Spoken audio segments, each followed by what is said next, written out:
अस्सलाम वालेकुम नाजरीन। आज 15 अगस्त 2021 है और Islam, world history and social issues के हवाले से अपने चैनल के प्लेटफॉर्म से आज एक बार फिर आप लोगों की खिदमत में हाजिर हुआ हूँ। नाजरीन, ज़ाहिर जाफ़र और नूर मुक़द्दम केस के हवाले से जो समाअत है वो अदालत में हो रही है और पुलिस भी जो है ना हर गुज़रते दिन के साथ अपने तहकीकात का जो दायरा है वो वसी तर करती जा रही है और हर गुज़रते दिन के साथ इस केस में नई डेवलपमेंट्स सामने आ रही हैं। अब नाजरीन, जो ज़ाहिर जाफ़र के दोस्त हैं और ज़ाहिर जाफ़र के जो वालिद हैं उनकी फ़ोन कॉल ट्रेस हुई है और उसका रिकॉर्ड भी मिल गया है। अब उनके जो दोस्त ने, ज़ाहिर जाफ़र के दोस्त ने जो ज़ाहिर जाफ़र के वालिद से बात की है वो एक मुबहम सी गुफ्तगू की है और ज़ाहिर जाफ़र को और उसके ख़ानदान को बचाने की कोशिश की गई है।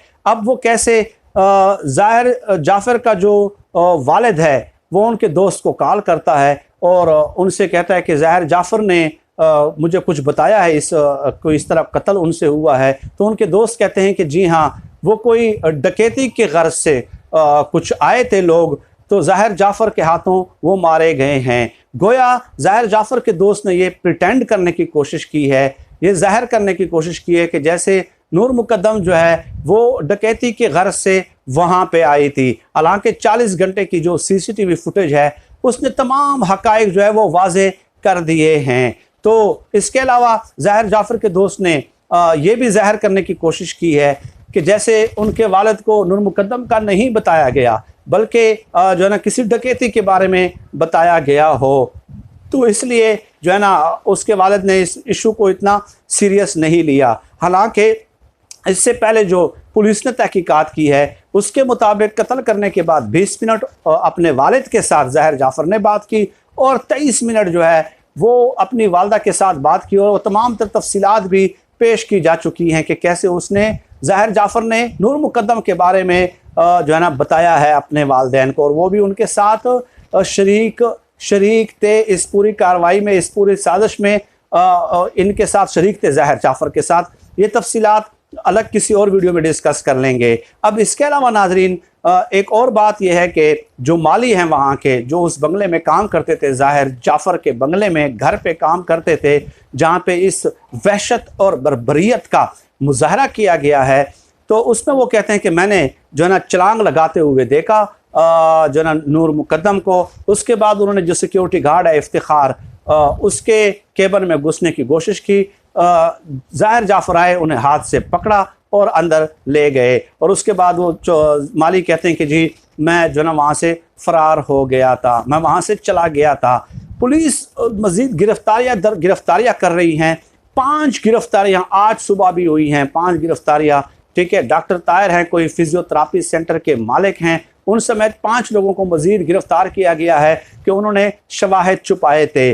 तो ये तफ्तीश का दायरा कार भी बढ़ रहा है और शरीक मुलजिमान जो हैं या मुजरिमान जो हैं वो भी जो है ना नए नए सामने आ रहे हैं। इसके अलावा जो उनका जो वो था सिक्योरिटी गार्ड था इफ्तिखार, उस हवाले से तो हम तफसीलात पहले ही बता चुके हैं कि अब पुलिस ने यह फैसला किया कि उनका भी DNA किया जाएगा कि कहीं वो भी ज़्यादती करने वालों में तो शामिल नहीं।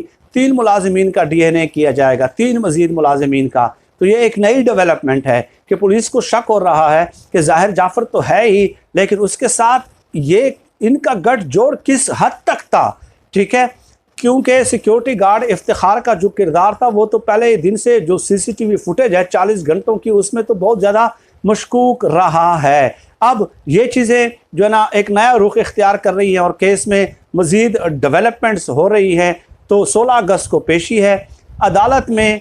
16 अगस्त को जो है इस हवाले से हुक्म जारी होगा कि इफ्तिखार का और माली का और एक और मुलाजिम का जो है ना DNA टेस्ट किया जाए। फिर वो टेस्ट जो है लाहौर को भेजा जाएगा और उसके बाद उसके रिज़ल्ट आएंगे और फर्दरली जो है उस हवाले से फिर इन्वेस्टिगेशन होगी। अब एक बात तो ये हो गई, दूसरी बात ये हो गई कि ज़ाहिर जाफ़र को डेफिनेटली ये ज़ोन था कि मैं अमेरिकन शहरी हूँ और उनके जहन में कोई पता नहीं कोई तस्वराती दुनिया में वो रहता होगा कि बस मैं यहाँ पे कुछ भी करके चला जाऊँगा और आज़ादी से मैं घूमता फिरता रहूँगा और अमेरिका से एक कॉल आ जाएगी और बस सब कुछ जो है ना टाइम टाइम फिश हो जाएगा, लेकिन ऐसा नहीं है। ज़ाहिर जाफ़र को जो जेल में पेंटी दी गई है, उसके बाद उन्होंने चंद हक़ाइक़ जो है वो बताना शुरू कर दिए हैं। नाज़रीन, फॉरेंसिक रिपोर्ट के हवाले से तो मैं एक अलग वीडियो में पूरी तफसीलात बता चुका हूँ कि कैसे ज़ाहिर जाफ़र के कपड़ों पे नूर मुक़द्दम का जो खून लगा हुआ था उसकी भी रिपोर्ट आ गई है, पॉजिटिव रिपोर्ट आ गई है। इसके अलावा उनसे आला कत्ल बरामद हुआ था। इसके अलावा आला कत्ल पे उनके उंगलियों के निशानात भी मैच कर गए हैं।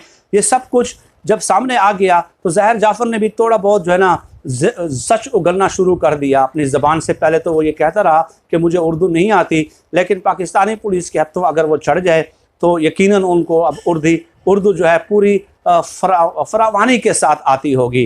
तो उन्होंने ये कहना शुरू कर दिया कि जी मैं जो है ना 4 घंटों तक वो ज़बह करने की कोशिश करते रहे, और वो कह रहे थे कि मतलब मैं उनका सर की हड्डी तोड़ना चाह रहा था, लेकिन वो सर की हड्डी सख्त थी, इसलिए जो है मैंने उसकी गर्दन उतार दी।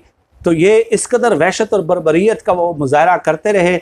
लेकिन एक शुबा ये भी ज़ाहिर किया जा रहा है कि अगर बहुत ज़्यादा केस एक्सटेंड ना हो जाए कहीं, क्योंकि ज़ाहिर जाफ़र तो डेफिनेटली जो शवाहिद सामने आ रहे हैं, जो अदालती कार्रवाई में शवाहिद सामने आ रहे हैं, उसमें तो वो एक्यूज़्ड साबित हो रहे हैं तकरीबन। फ़ैसला तो फ़िलहाल आना है, ठीक है, फ़िलहाल आना है और फाइनल फ़ैसला तो अदालत ने ही करना है, लेकिन शवाहिद जो है वो उस तरफ जा रहे हैं। तो लेकिन कुछ लोग कहते हैं कि बहुत ज़्यादा मुल्ज़मान अगर उस पर जो है ना नामज़द कर दिए जाएँ तो फिर वो केस कमज़ोर हो जाता है। लेकिन आगे चल के देखते हैं, पुलिस इन्वेस्टिगेशन बेहतर तरीके से कर रही है, हमें किसी बदगुमानी का मुजाहरा नहीं करना चाहिए। लेटेस्ट तो फ्यूचर में ही इसका तयन हो सकेगा। पाकिस्तानी पुलिस ने बिलाशुबा इस केस में जो है ना तनदोही से, जांफशानी से और मेहनत से काम किया है, और ये साबित किया है कि अगर वो काम करने पे आ जाए तो फिर वो जो है ना किसी से भी पीछे नहीं है। लिहाजा जब यहाँ तक जहाँ तक इन्वेस्टिगेशन हुई है वहाँ तक तो उनकी समत दुरुस्त है। अब अदालतों में क्या होता है ये तो डेफिनेटली आगे चल के ही सब कुछ जो है वो क्लियर हो पाएगा, लेकिन हम रोज़ाना की बुनियाद पे इसलिए इस केस का ताक़ुब कर रहे हैं और फॉलो कर रहे हैं ताकि इस केस को दफनाया न जा सके, और एक सोशल प्रेशर जो है वो उस हवाले से मौजूद रहे, ताकि इस केस को जो है ना एक मिसाल बनाया जा सके कि कोई भी जो है ना यहाँ पे आके ये नहीं हो सकता कि अगर वो किसी तरक्की याफ्ता मुल्क से ताल्लुक़ रखता हो तो वो हमें मूली और गाजरों की तरह काट कर यहाँ से चला जाए, और फिर उसका रवैया शुरू में ये हो कि चूँकि मैं अमेरिकन सिटीज़न हूँ इसलिए पुलिस मुझसे बात भी ना करे बल्कि मेरे वकला से बात करे। लेकिन पुलिस ने बहरहाल उनकी जो तबीयत है वो उन दिनों भी साफ़ कर दी थी। फ़िल वक्त आज की इस वीडियो में इतना ही। पाकिस्तान जिंदाबाद। अल्लाह हाफिज़।